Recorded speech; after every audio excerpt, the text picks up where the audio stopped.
Welcome into today's live stream. We're going to start here in a few minutes. I'd like to allow the alerts to hit everyone's inbox, which takes about 5-10 minutes or so we can get a good audience here. Hope everyone is doing great today. Hey, we got a big day tomorrow. Tomorrow is going to be a big announcement from the Federal Reserve. We're going to hear the very latest on interest rates tomorrow. We're going to hear they've got really like this double-barreled approach, as the Wall Street Journal is referring to it,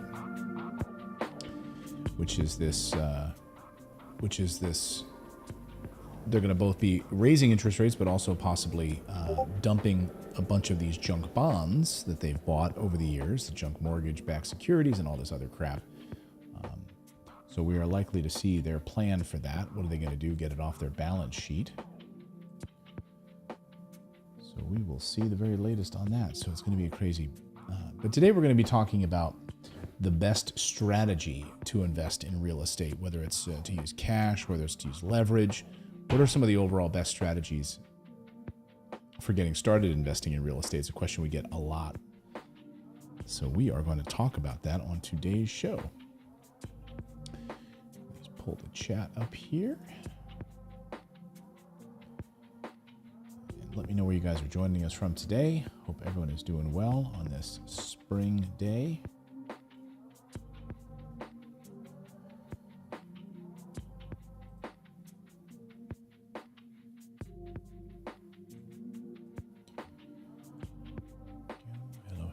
Hello.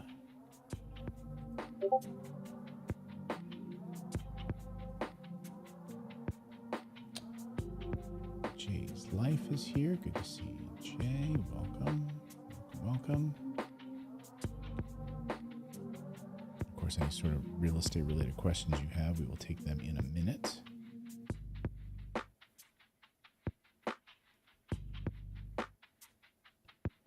I think it's now more important than ever, guys, though, as we look at this market. And we are sitting on the precipice right now. And this is one of the ways we can protect ourselves, is investing in real estate, investing in these assets that are a hedge against this crazy inflationary period that we're entering.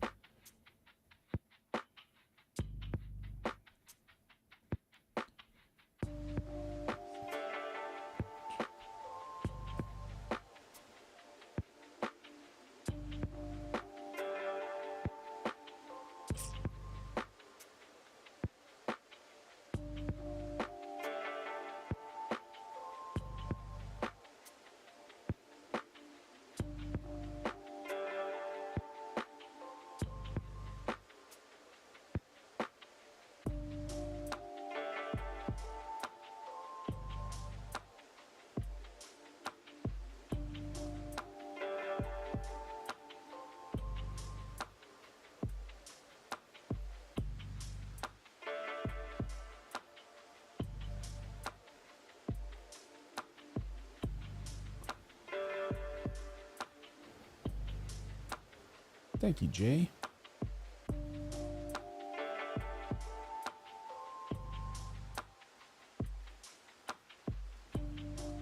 Start here in a moment.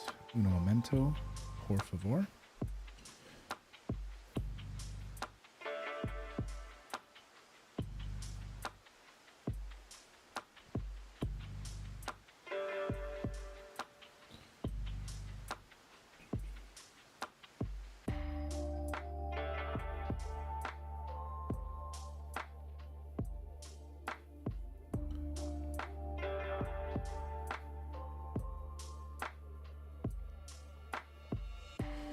Tonight is taco night. I am very, very hungry already. Lindsay H., good morning from chilly Washington State. Of course, it's always chilly in Washington. XRP Bush, hello Clayton, cheers. Rob in Venice Island, cheers to you.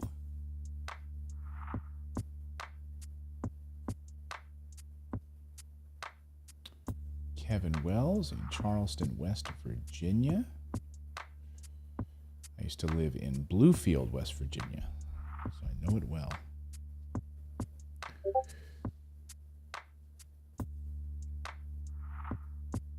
Michael says, I have my call booked 40 days out. Yes, I know.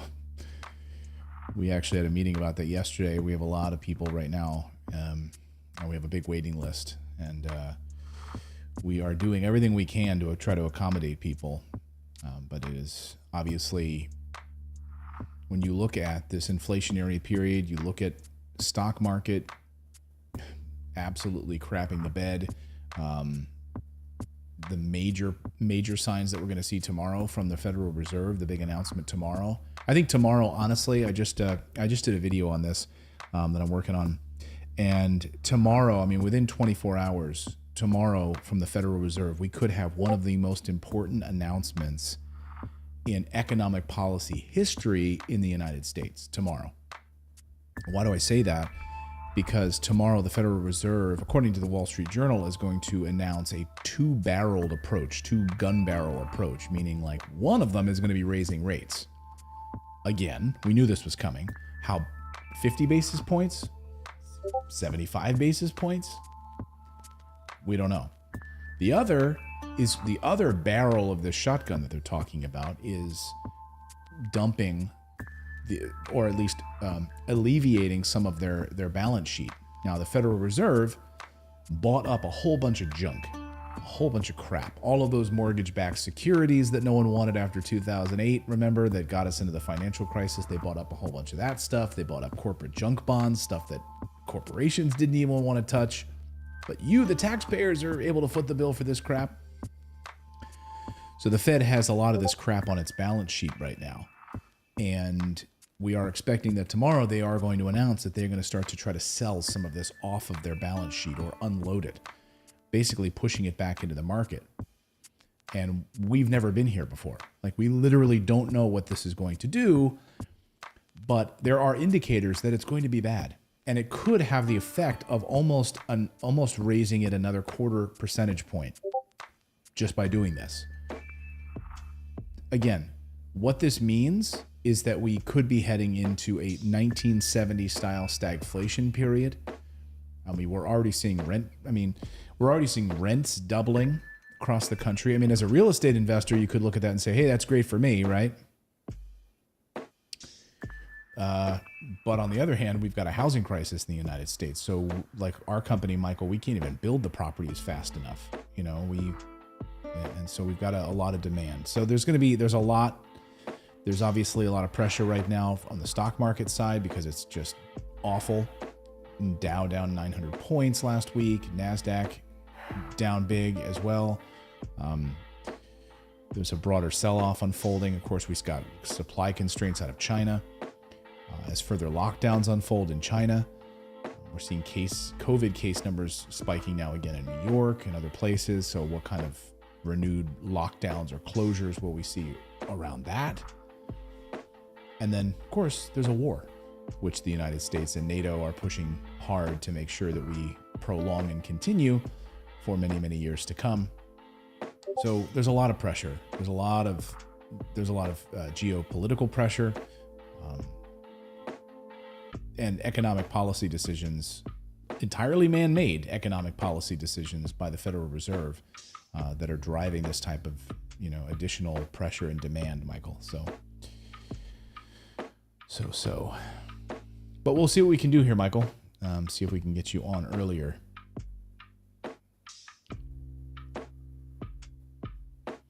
Jay's Life says, question for wholesaling. Where do I get a contract form to close on deals? Honestly, Jay, those are the easiest things to find. I mean, just do a simple, you want to make sure that it's state specific. It's state specific. So what I would do is just do a Google search for real estate purchase agreement and then the state you live in. So real estate purchase agreement and then the state you live in. They're usually like the ones that I used to use. Again, I've done thousands of real estate deals. The purchase agreements that I used to use doing wholesaling deals is like 1 page, 2 pages at most. So, purchase agreement is really just like a handshake that you are going to buy the property. And, just get a framework. And then what I would do is just to talk to a real estate attorney in your state, if you want to go that route, to have them look it over. Basically, one of the main things that you want to have in that purchase agreement is an exit clause that if through an inspection you discover issues, or through an inspection from a third party, you have the right to cancel that contract. So if you go into that house and you find out that there's like asbestos and the foundation is cracking and crumbling and you didn't anticipate that you have the right to exit that contract. Faisal, we will. Megan is your contact person. But if you just do a search, so our team looked it up, Faisal, if you just look up Megan in your email, hopefully you should find her. All right, let's do this, guys. Turn this down a little bit here. All right. Welcome into the Real Estate Investing Show. I'm Clayton Morris, longtime real estate investor. And on this show, our goal is to help you become a more intelligent real estate investor at any stage of your journey, whether you're new or more seasoned or more advanced, it doesn't matter. I think we can always learn along that journey. If you ever get to a point where you think, I know everything, well, look at yourself in the mirror. I think there's a lot we can learn. And one of the big questions that we get on a regular basis is, how do we put together a strategy for a long-term investment perspective? What is the best strategy to invest in real estate? Is there one simple answer? I mean, it's one question we hear a lot at our company is, hey, should I use my savings to buy a property outright, or should I use financing? Should I make a down payment? What should I do? What is the best strategy for investing in real estate with cash, financing, leverage? Now, we always encourage our investors to keep some of their cash reserves. Look, I love this idea, right? Keeping some of your powder dry. It's your money, you worked for it. What other asset class in the world can you buy using somebody else's money, other people's money? The answer is, nothing that I can think of, right? You can buy businesses on leverage, but as far as like a cash flowing asset, no. Real estate's the top of that heap. Try buying gold. Try buying gold using someone else's money, or where you're only going to put a down payment down and the bank is going to finance the rest of your gold purchase, or your stock purchase, or your silver purchase, or your crypto purchase. It's not going to happen. While I understand the appeal of unloading your savings on one property for quick cash flow, I'd like to encourage you in today's show to think differently and from a different perspective. Here's why. If your goal is to reach your freedom number, okay, and build long-term wealth, then you're going to need some tools to help you get there. So first, before we move on to this, let's discuss what your freedom number is. We have a free freedom number cheat sheet. It's been downloaded now. I think I can ask my team hundreds of thousands of times. And the reason is it's because it's so powerful and it's free. It's like 3 or 4 pages long. My wife and I built it a number of years ago, and it really is the tool that changed my life. The freedom number cheat sheet, if you just go to morrisinvest.com/freedom, we'll have a link in the description below. Download it, go through it, and it'll teach you, first of all, what do your expenses look like? That'll help you then understand how much in cash flow and passive income every month do I need to have in my house for me to live financially free. And when you go through this tool, when you go on through the financial freedom cheat sheet, you're going to uncover some interesting things about your spending, because we're going to ask you to get granular and to look at your family's expenses. So when you go on this journey and you get the financial freedom cheat sheet and you start to do these numbers, you're going to need some tools to help you get there with your process and building financial freedom. Once you know that, say, hey, I need 4 rental properties to live financially free. If each of them are bringing in $1,000 a month, then I need 4 of these properties that'll cover all of my family's expenses and going on vacation and my Netflix bill and my gas bill and my groceries and my rent. That's all I need to live. Holy smokes, really? Or it might be $6,000, $7,000 a month. Whatever your freedom number is, you want to be able to do it with leverage, because leverage is a fantastic tool to help you get there. Real estate is one of the easiest assets to leverage using the bank's money. And successful investors understand how to use leverage to their advantage. And that's exactly why all of my mentors have done exactly that. Look at investors like Robert Kiyosaki, for instance, or Robert Shemin, for instance. Robert Kiyosaki, the author of Rich Dad, Poor Dad, among other things, the founder of the Rich Dad Company. Robert Shemin, who is the author of Why Is That Idiot Rich and I'm Not? He's got he's got the Millionaire Real Estate Landlord Handbook. He's got a lot of great books. New York Times bestseller. He's a friend. I've interviewed him multiple times, both on the podcast and my days in television.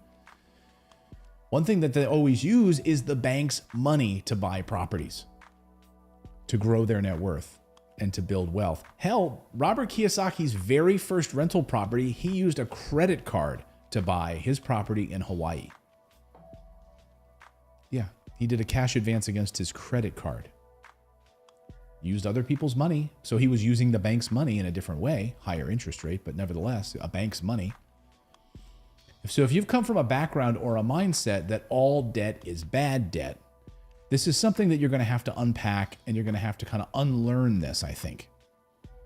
If you come from sort of the Dave Ramsey school of, all debt is bad, then we need to rethink this. There's a difference between good debt and bad debt. Bad debt is tied to liabilities like your car, your credit card purchases, or the house that you live in, and arguably student loan debt, right? Which is why I'm such a big champion of eliminating student loan debt in the United States, making college available for free for Americans like they do in other parts of the world, like Europe, for instance, some of the best universities in the world, and they're free. You can become a lawyer in Europe, in most of the European countries, for basically peanuts, free, totally free. No student loan debt. So you start out your journey in life without this debt. Sorry, don't get me started on this. I go down a rabbit hole. Good debt is the opposite. Good debt is tied to an asset that brings you monthly cash flow. Let's go back to the student loan debt for a second. Sorry. Because people will argue with me. They'll say, well, I got a degree. That's an asset. No, it's not. It's not an asset until it performs for you. And until you're able to know what that return on investment is it going to produce cash flow? For instance, if you took out a loan to become a doctor, right? You have to figure out the ROI on that return on that investment to become a doctor. How many years of schooling will that take? What is it, like 13 years of schooling, right? 13 years of student loan debt. So that okay, 13 years of schooling, then I've got to work for a hospital for then 6 years, or private practice or whatever. So 6 or 7 years of working nonstop hours in order for me to break even, to pay off that debt. And then after that 6 years, I'm then cash flow positive. If you understand the ROI, and then you can start to use that college degree as eventually a performing asset, but it's not a performing asset, especially if you're in debt. It's not bringing in monthly cash flow for you. It's not. Sorry. You can try to argue it. It's not gonna work. So good debt is tied to an asset that brings you monthly cash flow. Ideally, you're going to want to buy an asset that you can cover the monthly payment on your mortgage. But if you're buying a smart investment, this shouldn't be too hard. Now, I'm going to share a few points that you may not have considered when it comes to the cash flow versus leverage debate. Number one, IRR, internal rate of return. Now, it's more important than just cash flow on a leveraged property. So if you have tunnel vision about getting immediate cash flow, you're like, Clayton, I hear you, but I'm only focused. I just want that cash flow, baby. I want it right now. You might be missing out on some of these other important metrics that matter when it comes to the health of your real estate portfolio. I want you to watch my full video on internal rate of return. It's IRR to get a better understanding. Internal rate of return. Yeah. I always wonder if I should be adding an extra R in there. I'm so bad with acronyms? I always get them mixed up too. Is it an initialism or an acronym? An acronym is something that sounds like NOAA, right? NOAA Corps is an acronym, right? And an initialism, there's no name like sound out. It'd just be IRR. So it's not actually, rabbit hole. Correct me in the comments if I'm wrong about that. But anyway, I want you to watch my full video on the IRR video to get a better understanding of what internal rate of return is and why it matters to your strategy. Number 2, let's talk about positive cash flow on a leveraged property. Now that can be used to pay down the loan faster, or you can save that cash for protection and future mortgage payoff. So even if you're one of those people who has a low tolerance for debt, I'd encourage you to look at the numbers and see how using leverage could actually work to your favor. This may allow you to pay down debt quickly, build your portfolio simultaneously, always keeping your powder dry. I mean, having that cash on hand in case of an economic downturn, or you're laid off from your job, or whatever else it is, right? To have that cash in your arsenal ready to go is way, way more powerful than, I think, like turning it over to have that immediate cash flow from a property. Again, using other people's money to build your portfolio. And it all comes down to numbers, guys. Look at those numbers. You know, the numbers don't lie. Number 3, when your loan is eventually paid off, that's of course defined as true cash flow. So while you might be netting less cash flow throughout the life of your mortgage, eventually that loan will be paid down and you'll have more cash flow and the opportunity to expand your portfolio even further. Again, we go through the 3 stages of real estate investing: buy, own, cash flow. When we start out, we're buying the property. So if you're, young, I'm not talking, if you're still, in your 40s and 50s, that's still young, right? But you're in the buying phase. So you're probably maybe even still working. You're not really concerned necessarily about leaving your job. Maybe you want to in a few years, but you're still, you're not making a major life change at the moment. So you can be acquiring these assets and almost pretending like you don't even have them. Buying them, and you're using leverage, you're using the bank's money, and all of that cash flow is coming in. It's being used to pay down those mortgages. You're using some of that cash flow, which is being reinvested into your process, into your portfolio, and growing your portfolio. You almost pretend like you don't even have it. Sort of hands off, sort of set it and forget it. Then, after a few years, those properties are now starting to be paid off. Now you own them, right? Buy, own, and then cash flow. Now you own these properties. Okay, now, holy smokes, now I own them. Now you start the cash flow phase. Now all of these properties that you bought, you almost forgot about because you used the bank's money, are now bringing in full cash flow every month, which is amazing. But then you've got another problem on your hands, because now all of that income that's coming in is now all of that cash flow is now income, and it has to be reported as such to Uncle Sam. So how do you handle that? Well, of course, acquiring more real estate, right? This is the old saying, buy until you die. So you buy real estate until you die, because that cash flow coming in as income from those tenants needs to be offset with other assets. And the ability to depreciate those additional assets offsets the income coming in. And this is how the cycle works and repeats. And then, of course, you're handing those properties down to your kids, and you're structuring it in such a way where they're not paying taxes. And that's how the rich get richer, using the structures that are in place in the US tax code. So what is the ultimate strategy for investing in real estate? I personally believe using other people's money. Whole books have been written on OPM. Using other people's money to acquire assets is way more powerful than trying to use up all of your cash yourself, because you can build your net worth with a bank, and no other asset class can you do that with. Again, try that with gold, try that with stocks, try that with crypto. You cannot do it. Real estate is the one way that you can truly build up your net assets on the backs of a bank and other mortgages. So I would welcome all of your comments. Drop me a comment below. If you're ready to invest in real estate, you're ready to take that plunge, you can book a call with our team. If you go to morrisinvest.com, that's our website. And right on the website, there's a big book a call button right there. Click on that.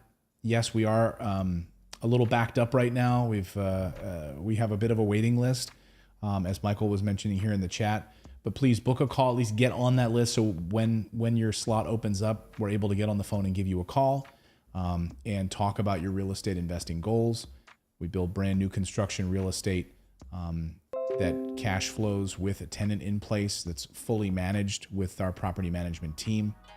fully done for you service. So please book a call. Again, it's morrisinvest.com, and we'll take care of the rest. All right, let's open it up to some questions here. Yeah, Lindsay says, yeah, get on the schedule and save yourself a spot. Okay.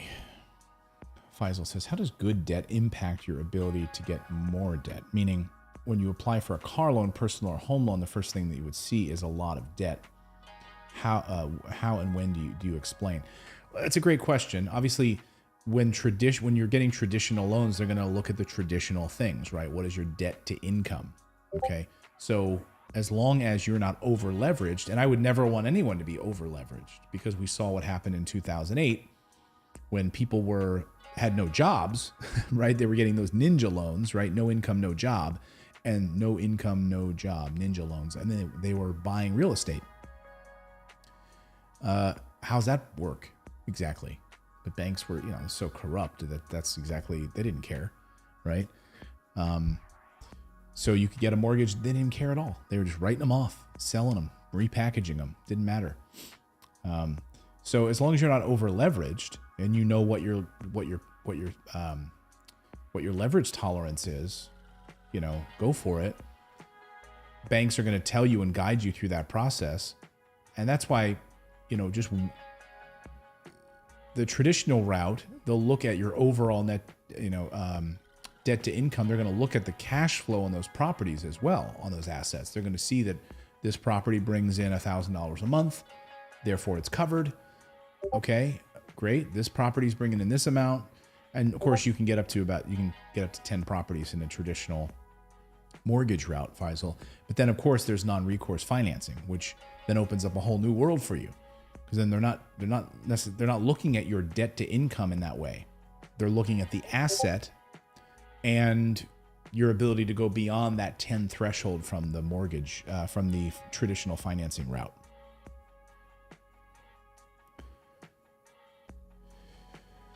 Rouhani says, I've already left several messages, but no one has returned my call. Well, we don't have a phone number, Rouhani, so I don't know.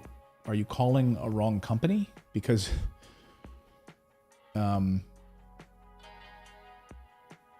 we call you, so we don't even have a phone number. What you do is you go to our website. Let me just show you here, just so you get any understanding. Hopefully you're not going to some other place. So here's our website.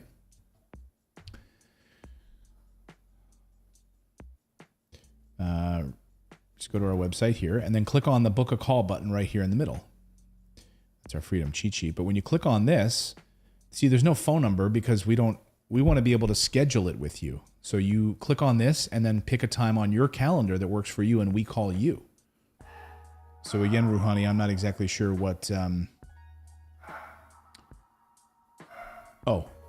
Rayhan. Okay, Rayhan Syed. So I'm not sure exactly who you've been calling, but I don't think it's us. So, yeah, maybe it's another company or something. I don't know. Joseph, is going the HELOC way a good way to finance your first rental? Joseph, yes, I've got whole videos here on the channel about home equity lines of credit. I wrote a whole book on home equity lines of credit. It's called How to Pay Off Your Mortgage in 5 Years. You can find it on Amazon. If you buy it on Amazon, you'll read it in like a few hours. It's 100 pages long, but it's the blue cover is the newest edition of our book. And what we talk about in that is not just how to pay off your mortgage, but how to leverage and use home equity lines of credit for additional purchases, additional financing, etc.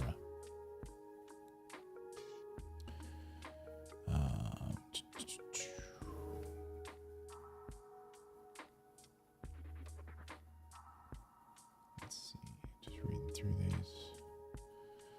Sad that I need reading glasses now again. 8 years ago, I had a LASIK surgery, and now I'm like in that touch-up phase. So I've got this giant curved monitor over here, and it's like just a little too far for me to see it clearly from the distance that I am, which is like 5 feet away. So I'm like,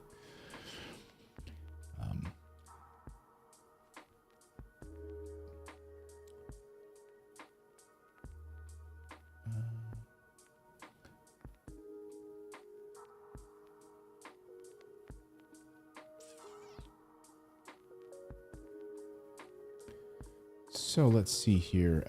Yeah, so Rayhan, you asked earlier up here, I'm scrolling up, and you said, hello, Mr. Morris. We want to invest in some out-of-state real estate projects where we can be the first lien holder. Please let us know if you do such investment opportunities. Well, where you're saying like where we would build the property and you would finance it for somebody else. We don't do that. We have our built-in financing with our team. What we do at Morris Invest, in our team, we're building about 500 homes this year, new construction. So you would buy one of those properties with financing, however you did it, and you would be the first lien holder on that. I mean, the bank would be the first lien holder on the property, but you would own the property. So we don't do that where we would call you up and say, hey, Rahani, we'd love you to finance these deals for our investors. That's not, but talk with our team, because I mean, we definitely do, we work with a lot of different partners in that regard. Oh, you mean a flipping project? We don't do flipping projects. Sorry about that. Yeah, we just do new construction, buy and hold, which is, one of the best investments by a long shot. Here's just an example of what we do, the new construction. Here's one of our new construction duplexes. You can see more on our website, new construction single family, mostly in West Texas. This is our primary market because it's one of the most landlord-friendly areas in the country for investors. So you can see this is land that we buy and we build on in the best school districts in these areas. So I hope that helps give a little bit of understanding. Yeah, Rayhan, go ahead and book a call with our team. Thank you, Ken. Really kind of you to say.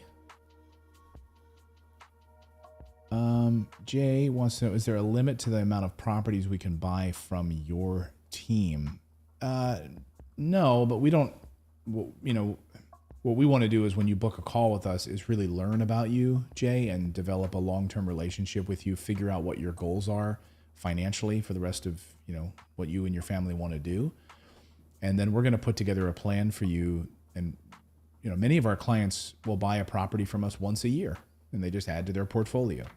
So it really depends. Then we have some clients that buy 10 properties at one time in a portfolio they'll buy 10 of our properties at one time. Then the following year, they'll buy another 10. So it really depends on the client and it depends on your situation, what you're interested to do.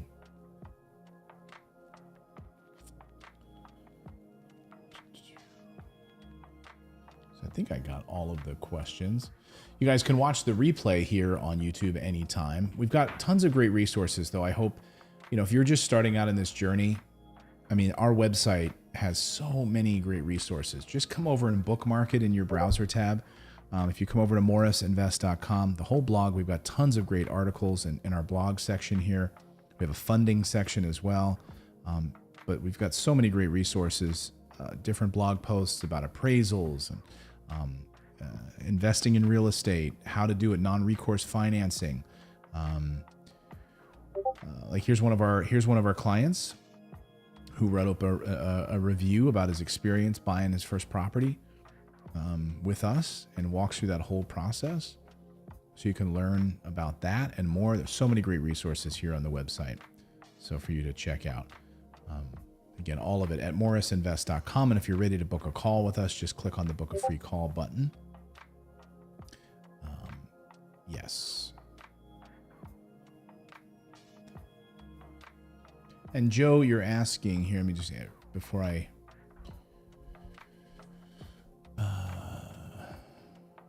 Joe says, looking to expand a portfolio with other people's money, confused on how to structure. Do I use an agreement contract with an investor that covers their contribution percentage of equity with the LLC I set up, or does the LLC structure include investors to receive tax documentation as well? Any good books, videos you need?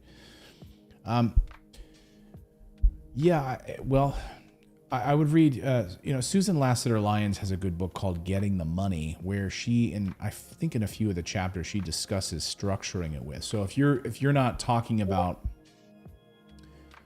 like if you worked with us at Morris Invest, you would be buying a new construction property using a bank's financing, and our team would help you set that up with an LLC or however you structured it. We'd walk you through that process. But if you are doing something yourself, like you're going to hire contractors and build a property yourself, and that's a full-time job. But if you're going to do that and you're getting financing, or you're doing flipping projects or something else, and you want hard money or private money from somebody else who's going to fund your project, yes, you would typically, if they know what they're doing and you know what you're doing, they're going to want to take a first lien holder position on your project, right? So let's say you own a piece of land, and you have never done this before, but you're like, I'm going to build a house on this piece of land. Okay. That's a full-time job. Okay. You're going to go through that process. You're going to get the financing in place from a friend or a private financer. Great. If they know what they're doing, they're going to want to make sure that they are the first lien holder on this project that gives them rights to the land and the structure as it's being built. Because what happens if you just move to Venezuela? Now you've got their money and there's no house, and what do they have? So they're going to want to make sure that they have the land. If there's, and typically in a construction loan like that, they're going to loan you money at different stages of the construction. So as you're building the foundation of the property, pouring the foundation, they'll probably cut you a check, or you can structure it to cut you a check for 20% of the project. Then as you get the foundation built and you say, okay, I'm done with that, I need the next phase of money here in the construction loan to frame put up the drywall and the framing. Okay, then they'll fund you for that section. That's like how construction loans typically work, right? They're kind of funding it as you build it. That way you don't take their money and skip town. Again, now let's say you've poured the foundation and done the framing and the drywall, and then you decide to skip town. Well, that financer still has a first lien holder position. Now they can foreclose on it. They can take control of what's half done. They get the land, and then you're foreclosed upon. So you're typically going to structure it depending on the project that way, so that certain amount of money is being doled out to you as the builder over a period of time. I hope that makes sense. I don't know exactly what your plans are, but hope that makes sense.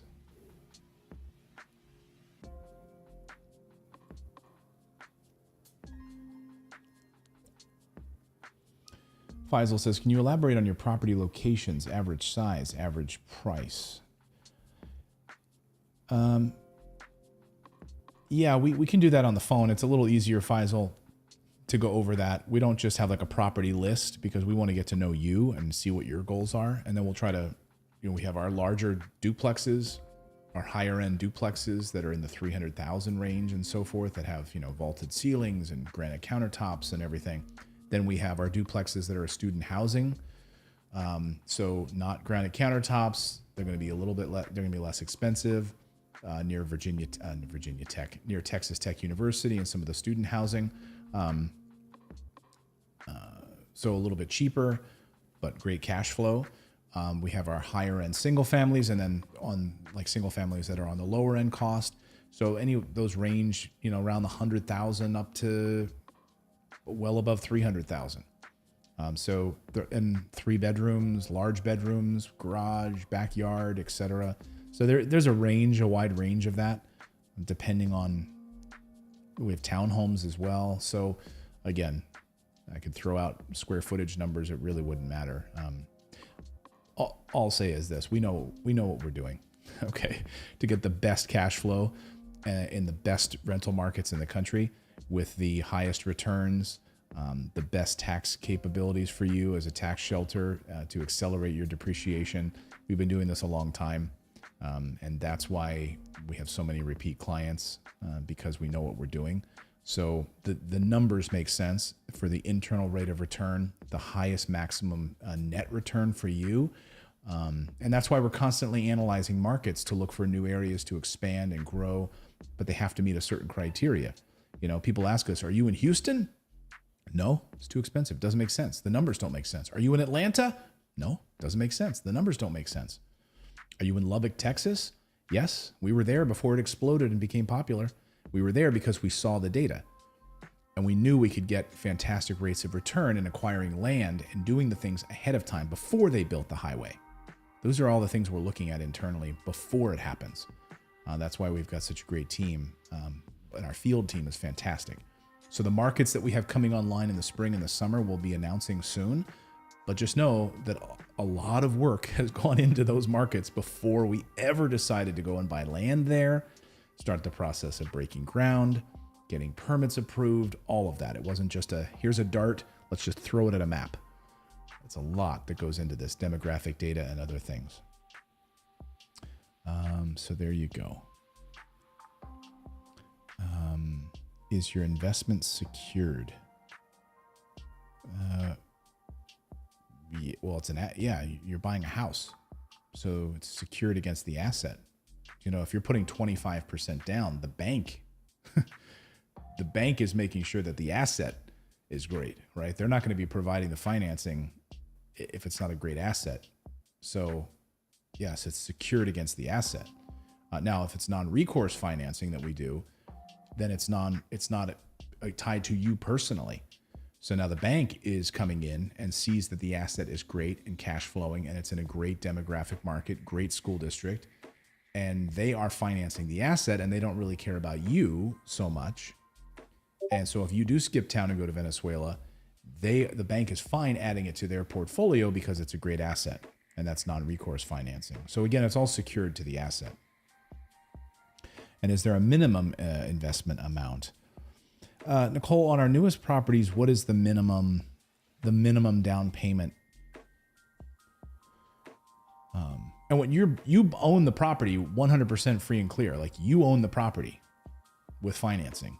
We have nothing to do with it. Once you work with us, like you own the property, our team is just there for forever to help you in that process and add more properties as a liaison. But I think right around $45,000 or $42,000 is the down payment is going to be like your minimum to buy one of our properties, roughly. Ken Davis says there's 41 people live here and only 12 thumbs up. Yeah, can you guys smash that like button? It really helps. Let's see. Antoine Reed says, do you have your own in-house bank, or we must find our own bank for financing? We do not have our own in-house banks. We work with about 100 different banks. Okay. We don't own them. They are not in-house. And we used to work with about 60. Now we work with about 100 lenders. So we've got financing out the yin yang that we can help you with. You do not need to go out and find it yourself. We can do that for you. That's what we do. Again, we are full service, so you don't have to do any of that. I will say, be very, very careful. If you found like a company, like another real estate company that has in-house financing, you need to be very careful. And here's why. A couple of years, and I won't name names, but there was a competitor a couple of years ago. I think they're still doing it, and they probably expanded. But they have an in-house bank that they set up. Now, why would they do that? They would do that because that meant that they could basically do their own version of an appraisal, in essentially overinflating the value of a property. And so that internal bank that they have is putting up their own mortgage on it. It's essentially private financing. So it's not like Wells Fargo or somebody, it's like private money, right? And so they really don't care about necessarily the current appraised value. So we've actually had clients from this company come to us and tell us that they basically overpaid on a property because of the market conditions. So we don't do any of that. We work with third-party banks, third-party appraisal companies, third-party inspection companies, because if it's in-house, then that to me is a red flag. I heard that years ago from an investor who got burned by one of these companies, and I said, I didn't even know you could do that. Like, it never occurred to me, but then it started to make sense. That's why they charge more than the property costs in that neighborhood. They would charge $10,000, $15,000 more than the properties in that particular neighborhood because they had their own in-house financing that didn't care about the actual appraised value because it was basically private money. So they would provide the loan and they didn't care. Now that's only a problem, of course, if that suddenly they stop paying on that mortgage and now that in-house bank is left with a property with an overinflated value. I mean, it's a lot like what got the United States into trouble in 2008. So anyway, be very leery of that. Okay, we don't do that. So exactly, Lindsay points out it's better than in-house because then you're getting way more options at the most competitive rates. Right. So we have these guys competing for your business and able to get you the best rates. Well, thank you guys. Again, book a call with our team if you're interested in taking the plunge. Our team will be happy to help you. If you need any further questions about real estate investing, we are standing by to do that for you. Again, I know that some of the calls right now, when you click on the calendar, it's like booked out a few weeks. It's not an error. We're very busy at the moment. So please at least book a call. So get on that list. So when your time comes up on the list, we'll be able to jump on the phone with you. Much love to all of you guys. Thank you guys so much for taking some time out here to build up your financial intelligence. Great questions. I love the back and forth today. Great stuff. We'll see you next week, everyone. Right, same time at noon Eastern on Tuesday. Bye.